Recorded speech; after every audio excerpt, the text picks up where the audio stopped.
Livro de Eclesiastes, capítulo número 12, e o versículo de número 1, para a nossa meditação nessa noite, em nome de Jesus.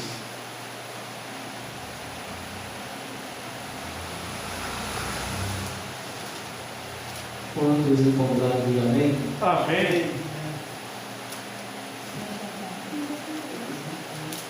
Livro de Eclesiastes, capítulo de número 12, versículo de número 1 a 1.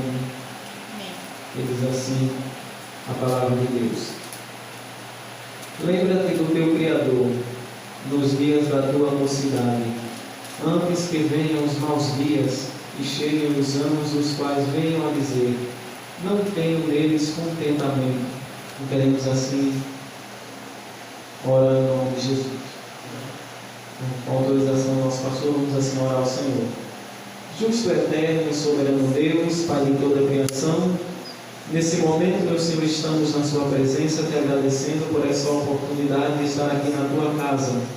Ó Deus, com mais uma parte, meu Senhor, da nossa família, o qual nos concedesse nesta noite, meu Senhor, essa oportunidade e a responsabilidade de transmitir algo da Tua parte nesta noite. Ó meu Senhor, ajude a cada um que chegou aqui nesta noite, ajuda a Tua casa, ajuda o Teu servo, meu Senhor, o Teu Filho, ao qual o Senhor escolheu e deu essa responsabilidade de dirigir essa congregação. Deus amado, ajude esse órgão, meu Senhor, esse órgão de jovens, meu Pai, que se encontra aqui nesta noite, de força, de graça e sustente com as Suas mãos. Nós lhe pedimos e já lhe agradecemos, no nome de Jesus. Amém. Vamos poder sentar em nome de Jesus.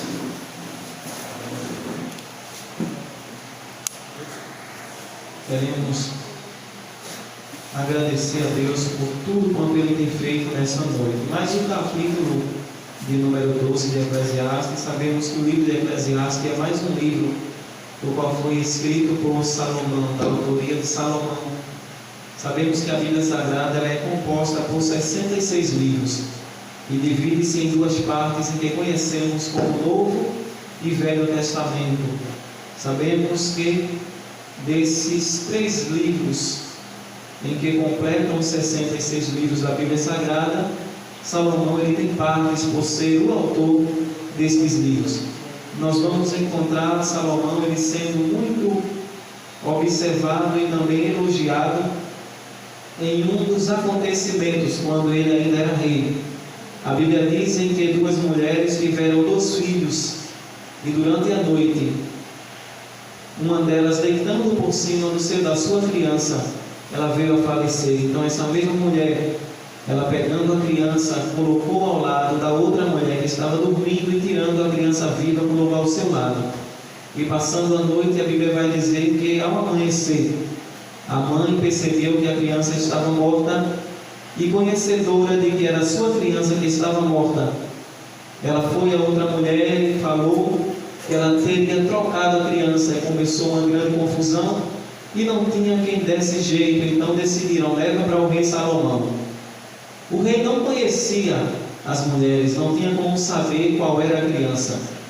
Então ele pediu graça a Deus e sabedoria para que ele viesse a receber de Deus a resposta, a orientação do que faria naquele momento, para saber quem estaria falando a verdade. Pois as 2 mulheres, uma dizia, é minha criança, a outra dizia, não é minha, a criança delas é a morta.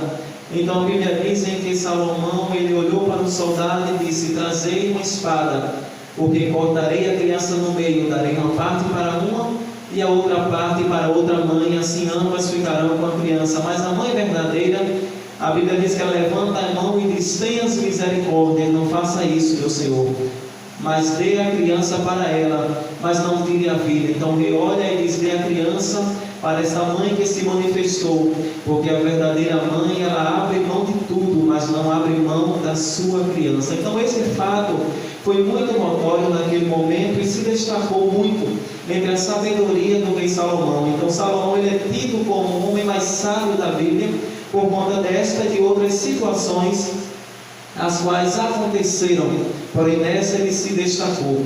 Então, nos livros de Salomão, nós vamos encontrando ele com a autoria de Cantares de Salomão, o Cântico dos Cânticos, também no livro de Eclesiastes e também de Provérbios. O livro de Provérbios ele já vem com um ensinamento duro, severo.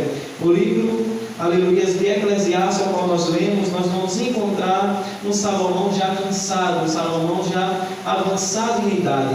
É quando ele escreve aqui no capítulo de número 12, o qual ele vem orientando e ele vem alertando e dizendo, ou deixando gravado: lembra-te do teu Criador no dia da tua mocidade, antes que te venham os dias maus em que dirás, não tenho nele prazer, ou não tenho nele contentamento. Então observamos que Salomão ele já estava avançado em idade, ele estava falando daquilo em que ele estava vivenciando naquele momento, pois Salomão ele já estava velho, Salomão já tinha os seus cabelos brancos, Salomão ele já era um homem que sentia toda a fadiga de qualquer homem que já teria passado por muitos anos, por muitas experiências.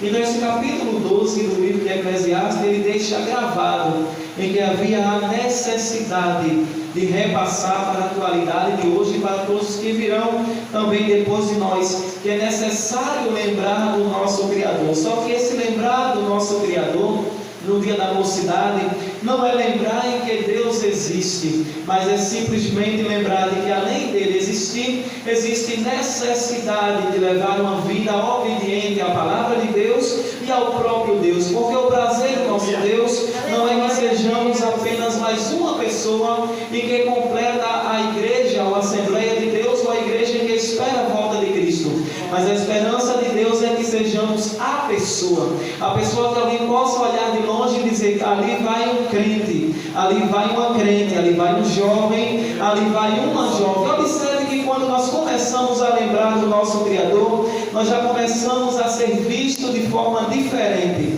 porque quando a pessoa passa a seguir esta palavra e passa a obedecer e pôr em prática a fé, então nós começamos a ver que se ganha o respeito, porque quando nós não confessamos a Cristo, quando estamos lá fora, alguém nos chama por apelido, mas quando nós entramos na igreja e que alguém vê a diferença e que vê que estamos obedecendo a palavra e lembrando do Criador, então só tem duas opções: ou chama pelo nome, ou chama de irmão ou irmã, mas o respeito, ele é visto na vida de cada um depois que aceita Jesus. A Bíblia diz que o nosso pecado pode ser o pecado mais sujo em que exista, mas quando nós aceitamos a Cristo, a nossa vida, ela torna-se alva como uma lã, ela torna-se alva como uma neve, porque a Bíblia diz que as coisas velhas se passaram e agora se fizeram novas, ou seja, ninguém pode apontar o dedo e pode dizer: não tem condições, não vai chegar, porque a Bíblia diz que quando Jesus ele morre na cruz do Calvário, quando ele diz: Pai, está tudo consumado, então está escrito em Isaías que ele levou sobre si todas as nossas dores, os nossos pecados, as nossas transgressões. Então, ainda que o diabo ele venha se levantar para querer acusar por algo que alguém fez lá atrás, então a própria Bíblia diz que porque não existe condenação para aqueles que estão em Cristo Jesus, que não anda segundo a carne, mas que anda segundo o Espírito. Então, se ele se levantou nesta noite ou em qualquer outro dia para dizer que você não é digno de estar nessa cadeira, de que não é digna de estar neste banco, nesta cadeira, nesta noite, eu quero te dizer com a autoridade da palavra de Deus que as coisas velhas se fizeram novas. O que passou, passou. Deus escreveu uma nova trajetória. É tempo de vida, é tempo de levantar a mão e de dizer: sou nova criatura em Cristo Jesus, porque lembro da existência e honro a palavra de Deus, porque lembro do meu Criador ainda no tempo da minha mocidade. Quantos me ouvem então entendendo? Diga amém. Amém.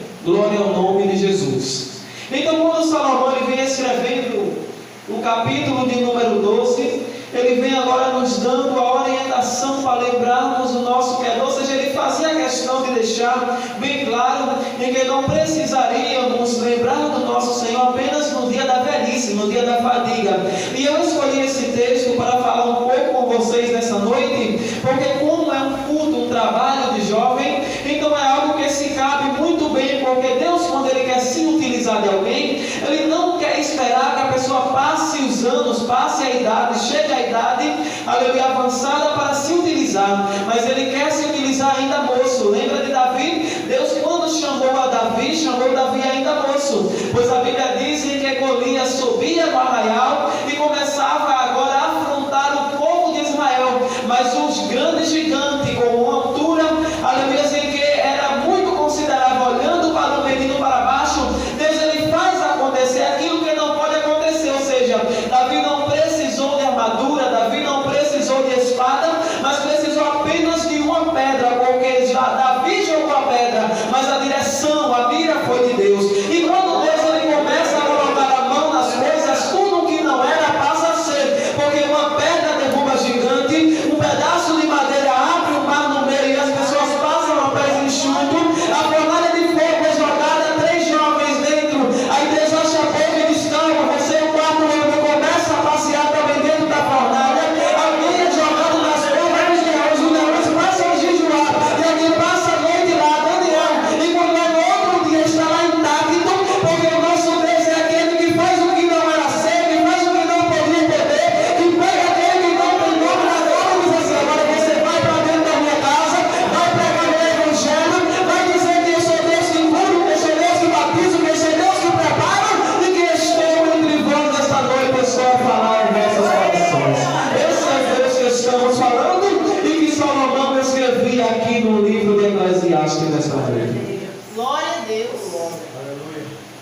Então a advertência em que ele nos deixa neste livro de Eclesiastes, nesse capítulo de número 12, é um pouco diferenciada do livro de Provérbios, porque no livro de Provérbios ele corrige, no livro de Provérbios ele adverte, mas aqui no livro de Eclesiastes nós vemos ele aconselhando nesse capítulo 12, nós vemos ele aconselhando e nos mostrando e dizendo: olha, lembra-te do teu Criador no tempo da tua mocidade, antes que te venham os dias maus e que não terás nele prazer. Dias maus esses que são a doença, dias maus esses que são os cansaços, dias maus esses que são as amnésias, dias maus esses em que não conseguimos levantar de um lugar para ir para outro, se não houver um filho, se não houver um neto que venha nos segurar pelos braços para nos conduzir. Você já viu um idoso atravessar a pista sozinho? É muito difícil, sempre estar acompanhado de alguém. Por quê? Porque chegou um dia mau, porque o tempo se passou e aquilo que ele fazia antes não faz mais,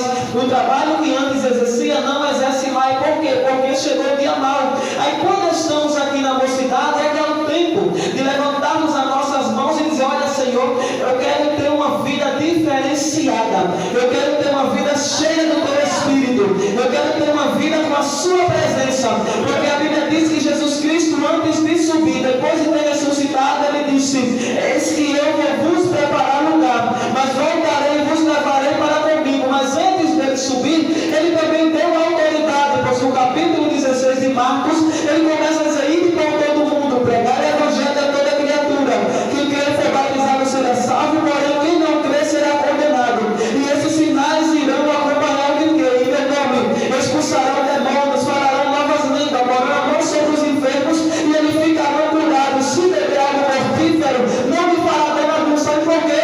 Porque Deus ele quer fazer todas essas coisas ainda na nossa mocidade.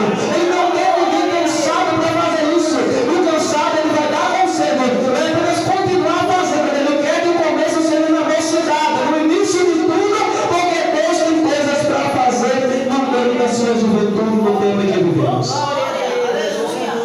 Glória ao nome de Jesus.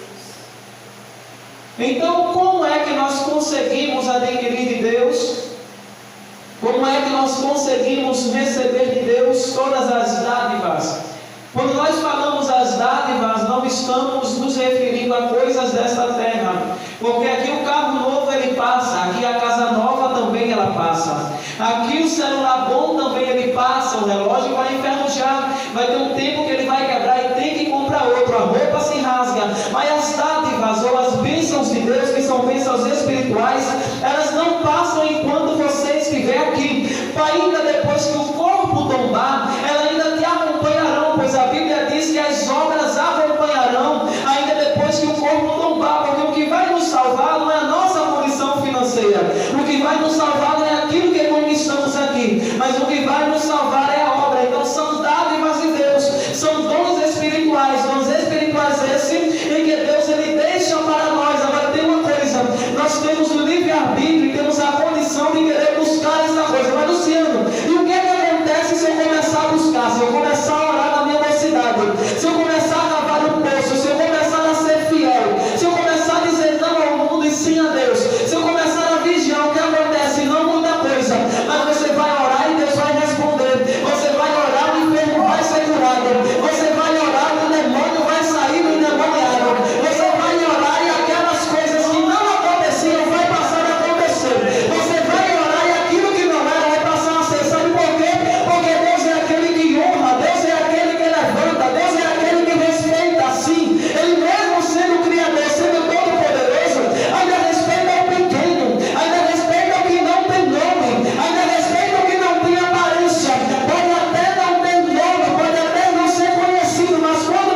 encontraremos muitos erros, embora encontraremos situações lamentáveis que, lendo a Bíblia, iremos balançar a cabeça e dizer por que aconteceu isso com ele. Mas também aqui nós vemos o capítulo 12 que é de muita alerta, que é um conselho em que nós ganhamos, que é um conselho em que nós temos as condições de chegar aos céus, porque a vontade de Deus não é simplesmente nós vivemos aqui por viver, mas a vontade de Deus é se utilizar de nós, porque Deus ele não vai se materializar na minha frente e na tua frente para fazer a obra desse mundo, mas ele vai usar a mim, ele vai usar a você, e através de mim, através de você, que a Bíblia diz que é templo e morada do Espírito Santo, então Deus ele vai fazer com que alguém veja em ti o Espírito Santo, porque quando o Espírito Santo ele entra no homem, alguém não te respeita simplesmente porque você aceitou Jesus, mas alguém te respeita porque o Espírito Santo está dentro de você.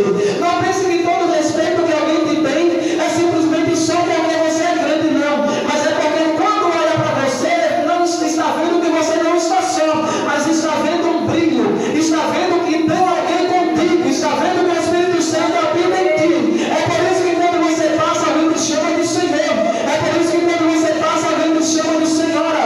É por isso que quando você passa, alguém te chama de senhorito, senhorita, de irmão, de irmã. Sabe por quê? Porque quando tu estás entrando, o Espírito Santo está ao teu lado e está contigo. E muitas vezes o inimigo na vida da tua alma diz assim: eu vou derrubar, aí ele diz: vai não. Eu digo: eu vou matar, aí ele diz: vai não. Porque tem vida dentro de mim, tem levado com fidelidade, tem tido sinceridade, e eu guardo, assim como as aves guardam os seus filhotes, eu guardo também os meus pequeninos, diz o Senhor nesta noite para nossas vidas. Aleluia. Glória. Então a importância de manter essa fidelidade, eu vou te dar uma receita. Quando se começa a ser fiel a Deus, todas as coisas começam a ficar mais difíceis. O dinheiro que sobrava muitas vezes passa a não sobrar mais. Muitas vezes a alegria que tinha dentro de casa, muitas vezes passa a não ter mais. Sabe por quê? Porque está lembrando do Senhor e andando com fidelidade. E ele começou a dar fruto. E quem dá fruto, a árvore que dá fruto, ela nunca vai ficar parada. Porque a árvore que dá fruto, alguém vai passar, no mínimo vai desejar o fruto. Mas já tem aqueles que são mais ousados e vai pegar uma, duas ou três pedras e vai começar a apedrejar a árvore, porque quer comer o fruto da árvore. Assim mesmo é o crente. Quando começa a andar com fidelidade diante de Deus, alguém vai olhar e vai dizer: olha, veio daquele lugar, fazia isso, fazia aquilo, agora só quer ser, passando todo empenado, a cara para cima, está pensando que é melhor do que o outro. Não, é porque a santidade passou a estar dentro dele. E quando a santidade passa a estar dentro dele, ele não tem tempo para observar aquilo em que é ruim. Ele não tem tempo para o pecado. Sabe o que é que ele quer? Ele só quer orar, ele só quer buscar. Porque em todos os momentos que ele estiver na casa de Deus, ele vai querer sentir a presença de Deus. Então ele começa a orar, começa a buscar, começa a interceder. Aí quando amanhece o dia em que sai na rua, em que olha a situação e diz: isso aqui eu posso, isso aqui eu não posso, isso aqui eu quero, isso aqui eu não quero. Sabe por quê? Porque o Espírito Santo está trabalhando lá dentro. Ele começa a tirar a sujeira, começa a tirar aquilo que não serve, aí já começa a se observar de forma diferente. Aí já começa muitas vezes as pessoas a olhar e não entendem o mistério, não entendem o que está acontecendo.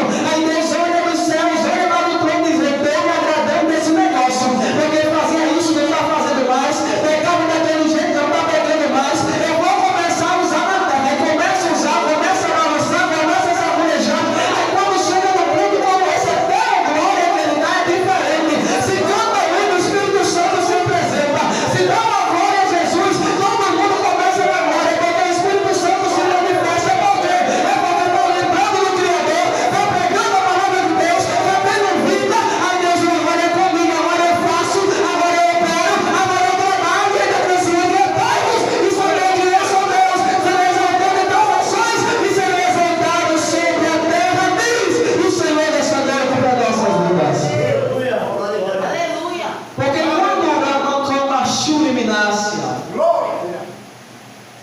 porque quando se começa a lembrar do Criador e começa a consertar aquilo que está errado, aí muitas pessoas muitas vezes se afastam e a gente não entende o porquê que se afastou. Mas tem muitas pessoas que se afastam porque não servem para estar perto de você. Você só precisa estar perto de alguém que te faz crescer e te coloque para cima.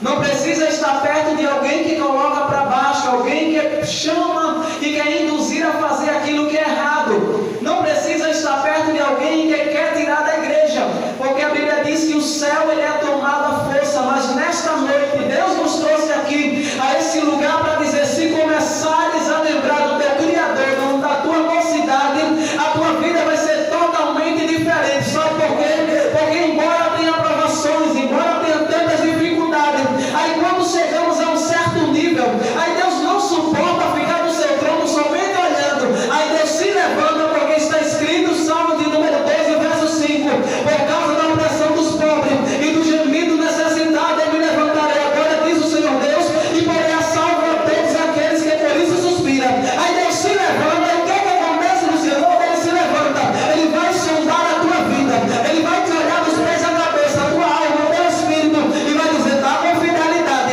Aí o que estava travado começa a destravar, o que estava parado começa a andar, a salvação que não chegava no ar passa a entrar a salvação. Aí quando pensa que não, o pai vai dizer: vem para a igreja com você. E quando chega lá e pergunta: tem alguém para Jesus? É o primeiro a levantar a mão. Sabe por quê? Porque Jesus é na Bíblia, na casa santa. Jesus é na Bíblia, naquele que busca a sua presença. E através de você, Deus ele abençoa a tua casa, ele salva a tua família, ele abre porta de emprego, ele cura alguém que já está desenganado pelo médico, porque está lembrando do Criador no tempo da mocidade. Aleluia. Esse é o Senhor em que nós servimos. Esse é o Deus em que nós estamos nesta noite adorando. Esse é o Deus em que Salomão fez questão de dizer: lembra dele, não te esqueces dele, é este o caminho, anda por ele. Porque esse Deus é o Deus das coisas impossíveis. Mas hoje não estamos vendo muitas coisas acontecerem. Sabe por quê? É por culpa minha, porque muitas vezes eu poderia orar mais, mas não oro. Muitas vezes eu poderia buscar mais, mas não busco. Muitas vezes eu poderia cavar mais um poço, mas não estou cavando. Aí estou ficando, aleluia, agora iludido com outras situações. Pego o celular, fico no WhatsApp, fico no Facebook e vou dormir a uma meia-noite, 1h. E Deus ele olha e diz assim: não dá, Luciano, mas deixa esse WhatsApp, deixa esse Facebook, vai orar mais um pouquinho, porque eu vou te revelar tanta coisa. O sábio aprende por aí, mas a revelação só quem dá sou eu. Os sábios aprendem aí fora, mas a unção não é para todo mundo. A unção de Deus não é para todo mundo. O segredo de Deus é para aquele que busca, para aquele que ora, para aquele que intercede, para aquele que cava o poço, para aquele que está adorando a eles e dizendo: olha, meu Senhor, ainda que eu venha morrer nesse deserto, mas eu não te deixo. Ainda que eu venha morrer nesse deserto, mas eu estarei contigo. Ainda que eu venha morrer nesse deserto, mas eu acredito que a esperança está em ti. Ainda que seja no último suspiro, mas existe uma esperança lá dentro que está dizendo: vai ter jeito, vai ter situação, ela vai ser resolvida. Existe um Deus nos céus, que o salmista disse que nunca viu o justo ficar desamparado, nunca viu o justo ele mendigar o pão, porque você não está sozinho. Se tu crê nessa palavra, olha para o teu irmão de lado nesta noite e diz assim: você não está sozinho. Diga mais forte: você não está sozinho. Você não está sozinho. Esses últimos dias são dias em que Deus ele está procurando os fiéis da terra, e os meus olhos procurarão os fiéis da terra. Sabe por quê?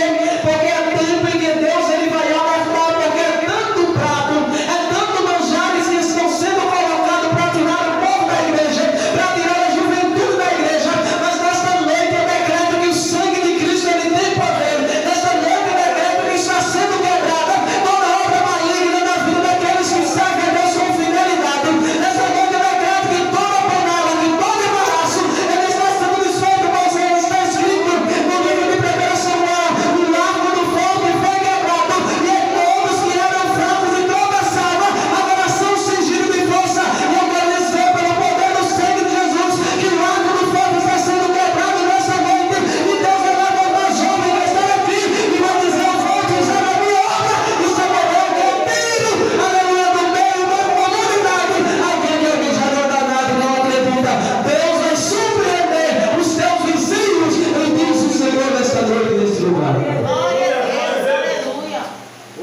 Para encerrar, alguém muitas vezes olha e diz assim: aquele ali não tem jeito não, aquele ali não vai ter condições, na linguagem nordestina, de dar para o que presta, porque julga pela aparência.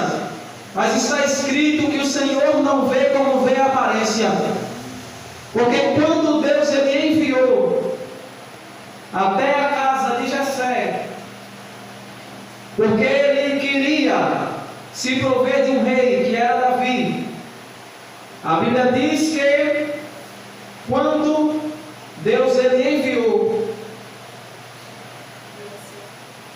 a casa de Jessé, enviou a Samuel, não é isso? E ele observou, chegou à casa de Jessé e passou os filhos.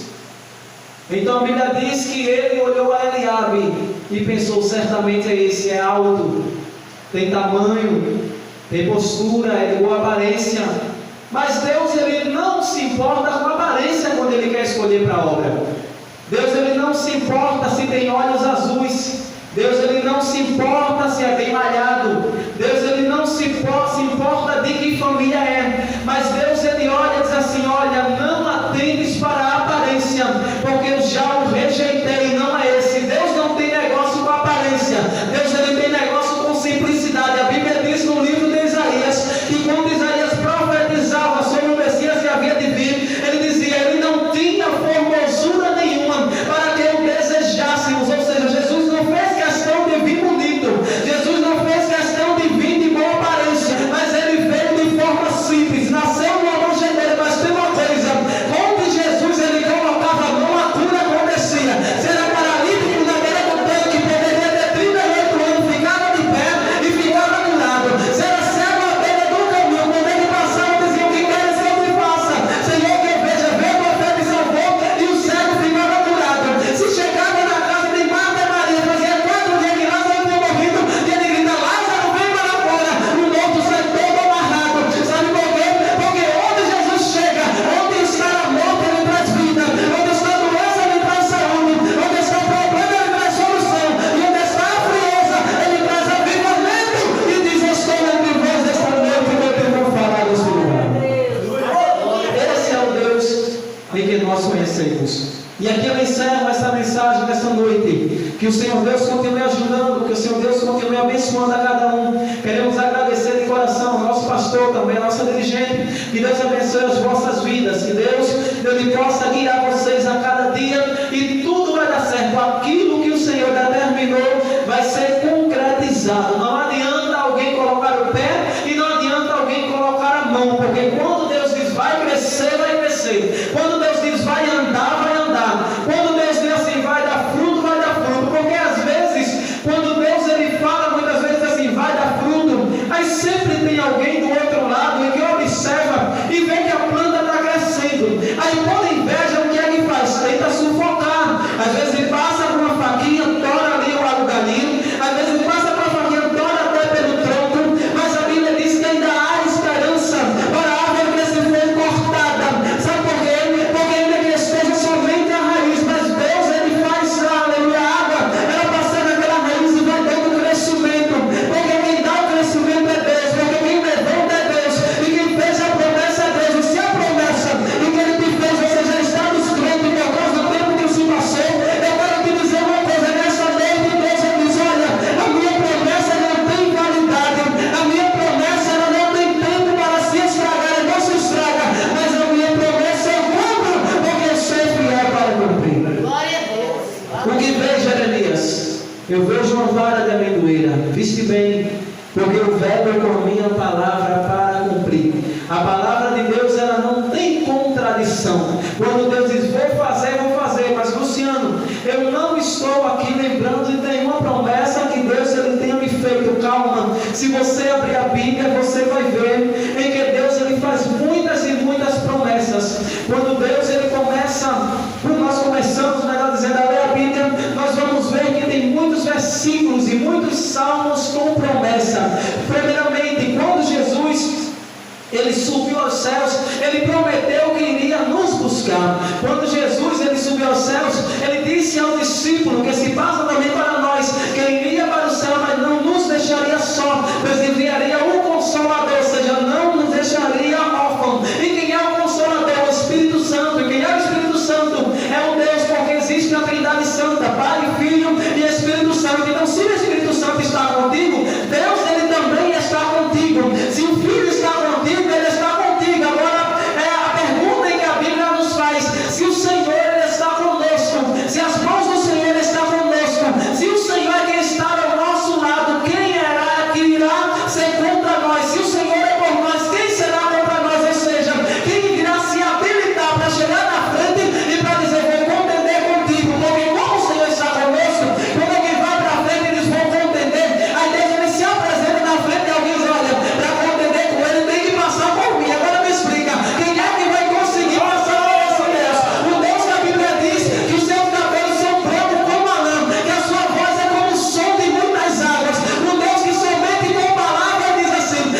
continue abençoando o nosso pastor, a nossa dirigente, nosso pastor Cícero também. Que Deus continue abençoando a cada um em nome de Jesus. Continue orando por mim e nós iremos também orar por você.